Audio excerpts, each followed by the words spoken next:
ሰሉ ዐለ ነቢይ። አላህ እንዲህ ይላል፣ ሀል ጀዛኡል ኢሕሳን ኢለል ኢሕሳን።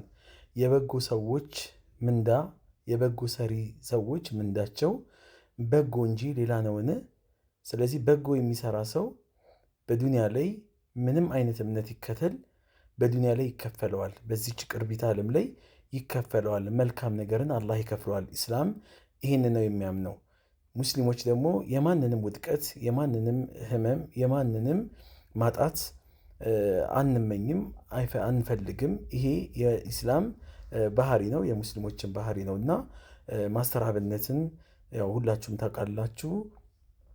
በጣም ብዙ ሰዎችን ሙስሊም፣ ካፊር፣ ክርስቲያን ሳይል እየረዳ የወደቁትን እያነሳ ጎዳና የወደቁ ሰዎችን ምንድን ነው ሳይጸየፋቸው እያነሳ እየመገበ ራሳቸውን እንዲቋቋሙ እያደረገ የቆየ ወንድማችን ነው። አሁን በጠና እንደታመመ ሰምቻለሁኝ እና እኔም እንደ ግል እንደ ኢስላምም እንደዚሁ አላህ ሂዳያውን ይስጥህ፣ የአፍያውን ካባ ደግሞ አላህ ያልብስህ፣ አፍያ ያድርግህ።